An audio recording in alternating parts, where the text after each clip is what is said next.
आफाक अहमद ने जो हैदराबाद में तकरीर की, जिसमें उन्होंने हमारे पख्तून भाइयों के ऊपर ऐसी बात की जिससे नफरत पैदा होती है, मतलब वो बात ना करते तो ज़्यादा बेहतर थी। उससे करके कोई खिदमत नहीं किया आपने अपने उर्दू बोलने वाले भाइयों की, या सूबा सिंध की, या कराची के शहरियों की। आपने आग लगाने की कोशिश की है एक ऐसे इशू पर जो बड़े सालों से दफन हो गया है, और जो नफरत थी लोगों के दरमियान वो ख़त्म हो रही है, जो तकसीम की सियासत थी वो ख़त्म हो रही है। आपने वो आग भड़काने की कोशिश की है। फिर वो टंडोला यार गए हैं, और जिस किस्म की बातें उन्होंने टंडोला यार में की हैं, उससे भी आपको ये महसूस होगा कि उन्होंने आग के ऊपर जो है वो तेल छिड़कने की कोशिश की है। उन्होंने पूरी कोशिश की है कि इस एक जुर्म को, एक कत्ल को उस मौके से वो फ़ायदा उठाएं और नफ़रत लोगों के अंदर पैदा करें और दूरियां पैदा करें और वहाँ फसादात करवाएं। वहाँ एक बात को मैं तस्लीम करता हूँ जो नहीं होनी चाहिए थी, कि पुलिस के कुछ लोगों ने, सिपाहियों ने ख़वातीन को कुछ डंडे मारे हैं, ख़वातीन को धक्के दिए हैं, जो काबिल मज़म्मत है, जो किसी सूरत में भी नहीं होना चाहिए था।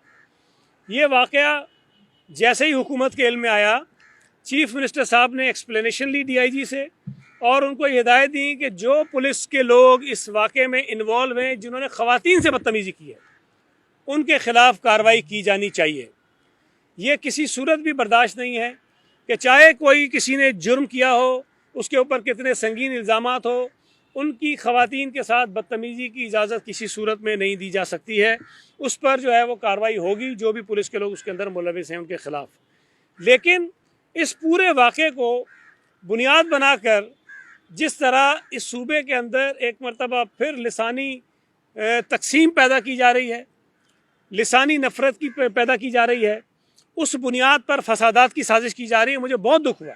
2008 में जब पाकिस्तान पीपल्स पार्टी हुकूमत में आई, तो ना तो हमें वफाक में MQM की ज़रूरत थी, ना हमें सूबे में MQM की ज़रूरत थी। हमने इनको जो साथ लिया उसकी वजह ये थी कि 2008 में जब पीपल्स पार्टी आई थी तो हमें बहुत ही डीमोरलाइज पुलिस मिली, जो कोई सख्त एक्शन लेने को तैयार नहीं थी, और उस वक्त जनरल परवेज़ मुशर्रफ सदर पाकिस्तान था, और MQM का पूरा कंट्रोल कराची शहर पर था, और वो जब चाहते जो चाहते कर लेते थे। उस वक्त MQM ने, अखबारात गवाह इस बात के, कराची की बिज़नेस कम्युनिटी को बुलाया और उनको ये कहा कि अगर पीपल्स पार्टी ने हमें हुकूमत में शामिल नहीं किया तो आप अपना बिज़नेस यहाँ से समेटो और यहाँ से निकल जाओ। रिकॉर्ड पर है। कराची से बहुत बड़ा डेलीगेशन इस्लामाबाद गया, उनकी मुलाकात हुई पार्टी की क़यादत से, और उन्होंने कहा कि मेहरबानी करें, अगर आप कराची में अमन चाहते हैं तो MQM को हुकूमत में शामिल करें।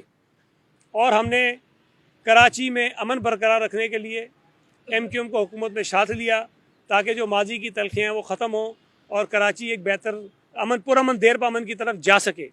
लेकिन बदकिस्मती से बहुत सारी कोशिशों के बावजूद भी शायद हमारी ये जो नेक नीयती पर मुश्तमिल एक अमल था वो नाकाम हुआ, और वो तजर्बा कामयाब नहीं हो सका, और कराची में अमन कायम नहीं हुआ। मुझे तो दुख होता है कि जमात इस्लामी साजिश के अंदर शामिल है।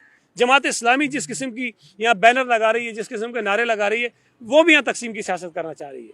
यहाँ बल्दियात का वो कानून जिसको हमने बेहतर बनाया है, उसको बुनियाद बनाकर लिसानी फसादात की साजिशें हो रही हैं। वो भाई, कानून आपको पसंद नहीं है, कानून पे बात करो ना। कानून आपको पसंद नहीं है, उसके अंदर तजावीज़ दो। आप, सिंध हुकूमत ने गलती की, सिंध हुकूमत पर तनकीद करो। आप सिंध हुकूमत को एक किसी मखसूस लिसानी ग्रोह का नुमाइंदा बनाकर पेश करना, और उसको फिर किसी एक मखसूस लिसानी ग्रोह का दुश्मन बनाकर पेश करना, ये बहुत बड़ी ज़्यादती है। वरना तो वो शायद हवालात में होता, जेल में होता, थाने में होता। वो पुलिस की गोली से ज़ख्मी हुआ जब उसको गिरफ़्तार किया गया है, और जो उसकी तस्वीरें वायरल हुई उसके बाद वहाँ एक्शन हुआ है। एक और चीज़ भी आपको बता दूँ कि जो मुद्दई हैं, उन्होंने टंडोला यार में जो इन्वेस्टिगेशन होनी थी उस पर अदम एतमाद का इजहार किया। उनकी शिकायत पर, उनके कहने पर, ये जो इन्वेस्टिगेशन है ये ट्रांसफ़र कर दी गई है हैदराबाद, और SSP हैदराबाद जो एक अच्छे ऑफिसर हैं, उनकी सुपरविज़न में एक अच्छे ऑफिसर्स पर टीम बनाई गई है जो इस FIR को इन्वेस्टिगेट करेगी और कानून के मुताबिक जो कार्रवाई होगी आगे करेगी। ये जो CM हाउस आना चाहते हैं, देखें, सिंध असम्बली भी रेड जोन के अंदर जाती है। उसूली तौर पर वहाँ पर भी इस किस्म का एहतजाज नहीं होना चाहिए, लेकिन चूँकि वहाँ उन्होंने एहतजाज किया, जमात इस्लामी ने, हम ये समझते हैं कि वहाँ आम लोगों को शायद तकलीफ़ कम हो रही है, तो हमने उनको कुछ नहीं कहा। लेकिन अगर किसी ऐसी सड़क पर आकर एहतजाज होगा जिससे आम लोगों को तकलीफ होगी, तो मैं समझता हूँ कि ये बुनियादी हकूक़ में शामिल नहीं है। आपका पुरअमन एहतजाज हक है, लेकिन आम शहरी का भी हक है कि उसको सड़क जो है वो खुली हुई मिले, उसके रास्ते में कोई रुकावट ना हो। अगर आप एक आम आदमी या आम शहरियों के रास्ते में रुकावट डालेंगे तो आप अपने आईनी हक का गलत इस्तेमाल कर रहे हैं और दूसरों के हक पर आप काबिज हो रहे हैं। तो अगर तो कोई ऐसी सूरत हाल होती है तो जाहिर है फिर एडमिनिस्ट्रेशन को कुछ ना कुछ एक्शन लेने पड़ते हैं। लेकिन अगर ये पुरअमन होंगे, ऐसी जगह एहतजाज करेंगे जहाँ किसी की कोई आमद और रफ्त में रुकावट नहीं होती, तो हमें कोई शौक़ नहीं है कि किसी के ऊपर सख्ती करें। मैं ये बात पिछले कई महीनों से कह रहा हूँ कि सूबा सिंध के अंदर एक मरतबा फिर कोशिश हो रही है कि किसी तरह सिंधी मुहाजिर फसाद हो, पठान मुहाजिर फसाद हो, पंजाबी मुहाजिर फसाद हो, या उर्दू बोलने वाले वो मेरे दोस्त, वो मेरे भाई, वो बच्चे जो यहाँ बैठे हैं, जो एमक्यूएम छोड़ चुके हैं, जो एमक्यूएम के साथ नहीं हैं, उनके साथ फसादात करवाए जाए। देखिए, बदकिस्मती से एमक्यूएम का माजी किसी से ढका छुपा नहीं है। एमक्यूएम ने लोगों में लड़ाइयाँ करवाई हैं और उस नफ़रत की सियासत से, उस दहशतगर्दी से फ़ायदा उठाया है।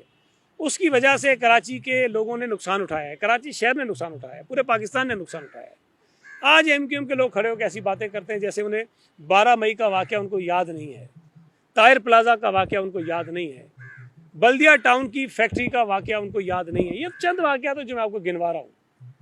इस तरह के बेशुमार लातादाद वाक़यात हैं जिनसे एमक्यूएम अपनी जान नहीं छुड़ा सकती है, वो उनके साथ जुड़े हुए हैं। एमक्यूएम ने यहाँ कत्लेआम किया है लोगों का, यहाँ खूनरेज़ी करवाई है, इस शहर के बेगुनाह बच्चों को कत्ल करवाया है, उन लोगों के बच्चों को कत्ल करवाया है जिन्होंने एमक्यूएम को वोट देकर ज़मीन से आसमान तक पहुँचाया था, जिन्होंने एमक्यूएम के आम लोगों को असम्बलियों में पहुँचाया था, उनको वज़ीर बनाया था, उन बच्चों को कत्ल करवाया है।